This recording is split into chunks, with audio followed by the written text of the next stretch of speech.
ارے 20 سال 22 سال کی عمر میں سفید بال اور یہ بوڑھے لگنے لگ گئے. ان کی زندگیاں 30 سال کو جاتے جاتے ریٹائرڈ ہو گئی. گھروں کے حالات خراب ہو گئے. کتنے ایسے ہیں. ارے جوانی کس کو کہا جاتا تھا پتہ ہے؟ حضور پاک صلی اللہ تعالی علیہ وسلم کی وہ حدیث بھی میں آپ کو سناؤں. قیامت کے قریب ایسے حالات ہوں گے کہ بچے جوان نظر آئیں گے اور جوان بوڑھے نظر آئیں گے. کیا آج نہیں معلوم آپ کو؟ بچوں کے اندر جو حرکتیں ہیں وہ جوانوں سے کی جیسی ہیں. 6 سال کے 7 سال کے بچے بالغ لوگوں کی باتیں کرتے ہیں. جوانی ابھی سے آئی ہوئی لگتی ہے اور جوانوں کو دیکھو یہ سب ٹوٹے بکھرے ہوئے. ارے 20 سال 22 سال کی عمر میں سفید بال اور یہ بوڑھے لگنے لگ گئے. ان کی زندگیاں 30 سال کو جاتے جاتے ریٹائرڈ ہو گئی. گھروں کے حالات خراب ہو گئے. کتنے ایسے ہیں. ارے جوانی کس کو کہا جاتا تھا پتہ ہے؟ 40 سال کے بعد جوانی شروع ہوتی جس کو مضبوط جوانی کہا جاتا. آج 40 سال میں بوڑھا ہے آدمی, بوڑھا ہے.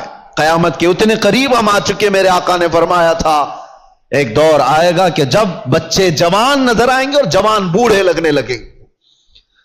ان حالات کا باریکی سے آپ مطالعہ کرو میرے عزیزو. اب ہمیں تقریروں کے اعتبار سے کوئی ایک مقرر ایک خطیب سمجھ کر کے ایک ٹرینڈ کے حساب سے مت لو. میرے پاس اب وہ فن بھی نہیں ہے, نہ میں اپنے الفاظ سے چمکا کر کے کسی کے اوپر دباؤ ڈالنے کے لیے تقریریں کرتا ہوں. نہیں, ایک درد نکلتا ہے آج امت کے لیے خاص طور پر. بہت جلدی وہ دن بھی آ جائے گا, شاید اعلان ہو جائے کہ ہم بھی مر گئے, دنیا سے نکل گئے. جتنے دن ہمارے باقی رہ گئے کبھی یہ خیال آتا ہے کہ بارگاہ مصطفیٰ صلی اللہ علیہ وسلم میں جانا تو طے ہے, مرنے کے بعد قبر میں منہ دکھانا تو طے ہے.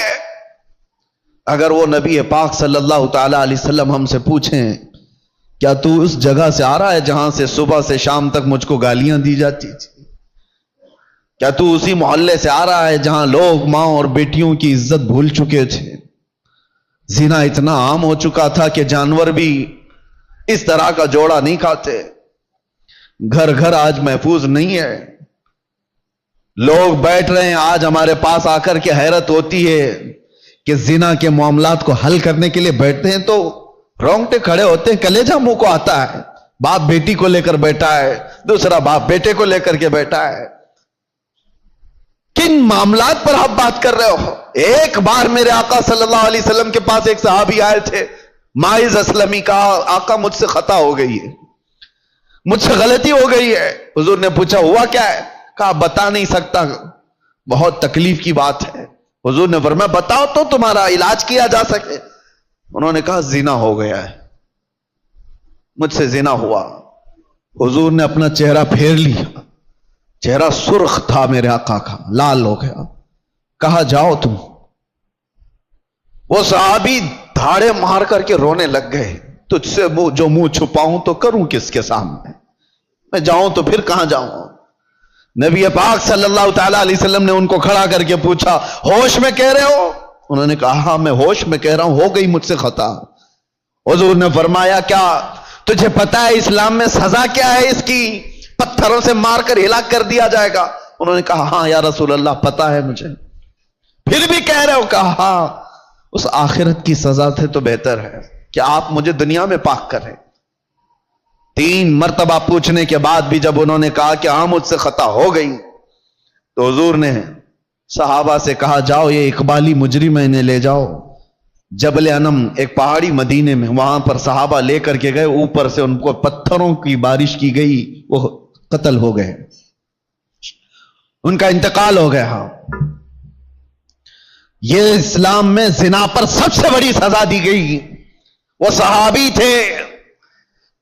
تھے, خطا ہوئی تو نبی پاک صلی اللہ تعالی علیہ وسلم نے دنیا میں پاک کرنے کا طریقہ یہ بتایا. اور یہاں پر حالات ایسے آ گئے کہ لوگ اس کو اتنے ہلکے میں لے لیے.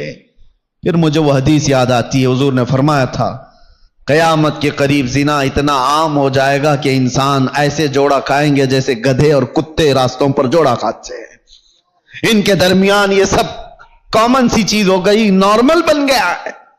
لوگ بیٹھ کر کے حل کر رہے ہیں, ہمیں تو رونگٹے کھڑے ہوتے ہیں